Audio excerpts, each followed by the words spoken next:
حضرت ابو بکر صدیق کا زمانہ تھا تو ایک شخص ملک شام کا رہنے والا بڑا قرضہ چڑھ گیا اس پہ، تو وہ حضرت ابو بکر صدیق کے پاس آیا، کہنے لگا آپ امیر بھی ہیں اور امیر بھی ہیں، دونوں باتیں، ایک امیر یہ ہے کہ مسلمانوں کے سربراہ ہیں اور دوسرا اللہ نے آپ کو مال و دولت بھی عطا فرمایا ہے، تو میرے اوپر وہ قرضہ چڑھ گیا ہے تو مہربانی فرمائے۔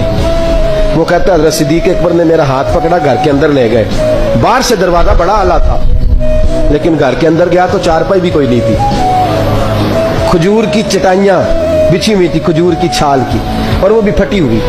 فرماتے سیدنا صدیق اکبر نے بٹھا لیا مجھے اور مجھے کہنے لگے یار تجھے ایک عجیب بات نہ بتاؤں؟ تو بتائیے۔ تمہارے لگے 3 دن ہو گئے میں نے اناج کا دانہ بھی نہیں کھایا، کھجور کے اوپر گزارا کر لیتا ہوں میں، آج کل حالات میرے ٹھیک نہیں ہیں۔ لگا جی پھر میں کیا کروں؟ تو آپ فرمانے لگے تو عثمان غنی کے پاس جاؤ۔ کس کے پاس؟ شخص کہنے لگا جی مجھے تو بہت سارے پیسے چاہیے۔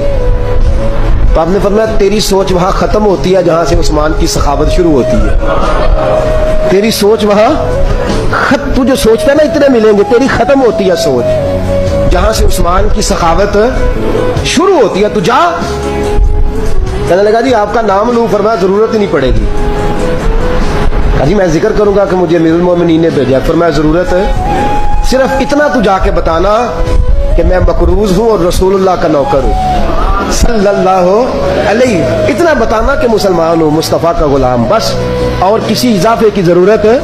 کہا جی وہ دلیل مانگیں گے؟ فرمایا عثمان خیرات کرتے تفتیشیں نہیں کرتا، عثمان اللہ کی راہ میں دیتے ہوئے تفتیشیں 10 روپے دینا اور 100 بات سنانا فقیر کو، تو تک تو نہیں نا، 10 روپے اور 100 قسم کے تانے نہ دے تو میاں چشم پوشی کر جا۔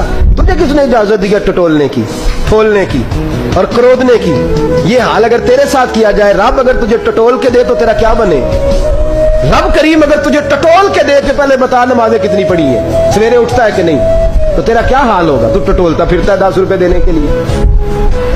حضرت عثمان غنی کی عادت نہیں، وہ شخص کہتا ہے میں چلا گیا، پوچھتا پچھاتا دروازے پہ پہنچا، دروازے پہ دستک دی تو حضرت عثمان غنی کے اندر سے بولنے کی آواز ہے، اپنے بچوں کو ڈانٹ رہے ہیں، کہتے ہیں یار تم لوگ شہد کے اندر، دودھ کے اندر شہد ملا کے پیتے ہو، خرچہ تھوڑا کم کرو، اتنا خرچہ تم نے بڑھا دیا ہے، تم دودھ کے اندر دودھ بھی میٹھا شہد بھی میٹھا، ایک چیز کھا لو، بیمار ہو، 2 چیزیں استعمال کرتے ہو۔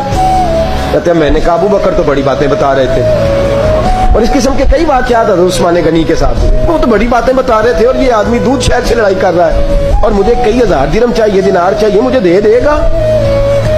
فرماتے ہیں اب وہ ڈانٹ کے باہر آئے، میں دروازے پہ تھا، آتے ہی کہنے لگے میں آیا نا تو جب میں نے السلام علیکم کہا تو وہ سمجھ گئے میں مسلمان ہوں۔ کہتے ہیں وعلیکم کہا تو پہلا جملہ انہوں نے جو بولا وہ ان کے بڑے پن کا مظاہرہ تھا۔ کہنے لگے بچوں کو ایک بات سمجھانی تھی، آنے میں مجھے 1.5-2 منٹ لگ گئے، تو دروازے پہ کھڑا رہا، مجھے معاف کر دینا۔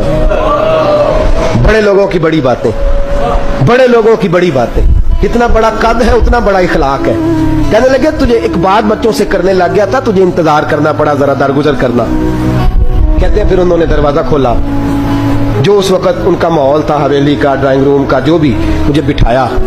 کہتے ہیں میرے لیے جو پہلی چیز آئی وہ دودھ کے اندر شہد ڈال کے وہ لائے۔ کہتے ہیں میرے دل میں خیال آیا گھر میں جھگڑا کر رہے تھے، مجھے پلایا، اس کے بعد کھجوروں کا حلوہ آ گیا۔ کہتے ہیں میں نے کہا بچوں کو کہہ رہے تھے ایک میٹھی چیز استعمال کرو، میرے لیے 3 آ گئی ہیں، 3 آ گئی، عجیب شخص ہے۔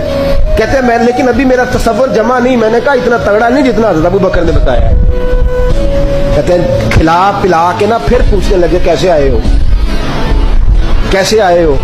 تو کہتے ہیں میں نے کہا کہ جناب میں مجبور ہوں، آج بہت سارے لوگ ہیں نا جن کے پاس کسی کی بات سننے کا ٹائم ہی نہیں، کہتے ہیں موٹی موٹی بات کریں، آخری۔ حضرت عثمان غنی پوری کھلا پلا کے کہنے لگے کیسے آنا ہوا؟ کہتے میں نے کہا جی میں مسلمان ہوں، ملک کے شام کے مضافات کے ایک گاؤں کا رہنے والا ہوں، کچھ کاروباری مشکلات آئیں تو میں مقروض ہو گیا، میرے اوپر قرضہ ہے، مجھے کچھ پیسوں کی حاجت ہے۔ فرمانے لگے میں نے کچھ پیسے کہا، انہوں نے ایک آواز دی تو ان کا غلام آیا، ایک اونٹ کے اوپر لدا ہوا سامان لے کے،